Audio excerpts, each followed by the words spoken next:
France's qualification for the 2010 World Cup finals developed into one of the most fascinating and controversial sagas in recent memory.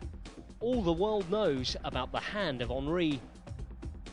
When the draw for Group 7 of European qualifying was made, France were clear favourites. True, Romania and Austria both had World Cup pedigree, and Serbia talented and experienced players, but Raymond Domenech's squad boasted star names who had won every major prize. It was a huge shock when the 1998 winners began their campaign with a 3-1 defeat in Austria in September 2008. In their first home game of qualification 4 days later, they beat Serbia 2-1. Their final qualifier of 2008 in Romania looked as though it would be a day to forget as they went 2-0 down.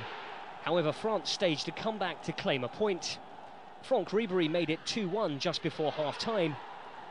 Then Johan Gourcuff's equaliser with 20 minutes to go earned France a draw. 4 points from 3 games was a poor return for such a talented side, and pressure was mounting on the manager. 2009 began with a double header against Lithuania. 6 points were essential for Domenech to keep his job. Lithuania were ahead of France in the standings before the pair met, albeit having played a game more. Franck Ribéry's second half goal was decisive, and the 1-0 win cut the gap between the sides to 2 points. The return fixture at the Stade de France was equally close. Again, France triumphed by a 1-0 thanks to Ribéry and moved up to second in the group at the halfway point. After the summer break, France played the Faroe Islands. A 1-0 win away from home was another less than impressive result. André-Pierre Gignac's first goal in international football secured the 3 points, but a 1-0 victory against a team consisting of mainly part-time players did little to relieve the pressure on Domenech. A draw against Romania a month later meant they needed to win in Belgrade to stand a chance of catching group leaders Serbia.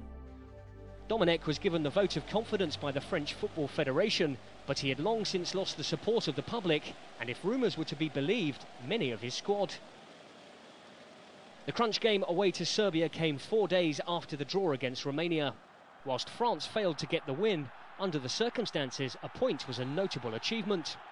France were reduced to 10 men just 9 minutes in, when goalkeeper Hugo Lloris was sent off for a foul on Milan Jovanovic. Serbia took the lead from the resultant penalty, but France showed a hitherto unseen determination to take something from the game. When Thierry Henry levelled in the 31st minute, they had a second successive 1-1 draw. France trailed Serbia by 4 points with just 2 games remaining. They could only qualify automatically if Serbia dropped points. France beat the Faroe Islands 5-0, but Serbia's win against Romania meant that they would have to go through the playoffs.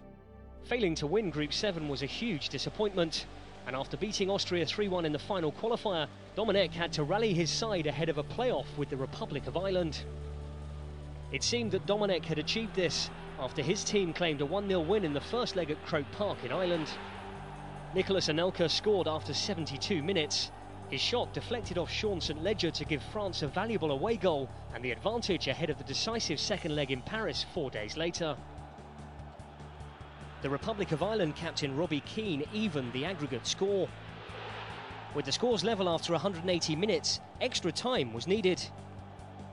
2 minutes before the end of the first period, Thierry Henry twice handled the ball to keep it in play, before squaring to William Gallas, who tapped into the unguarded net. The goal proved decisive and secured France's place in next summer's finals. Ireland unsuccessfully appealed for the game to be replayed, and Henry admitted he had contemplated retiring from international football after being vilified for his deliberate handball. France will take their place in South Africa despite the massive controversy and speculation.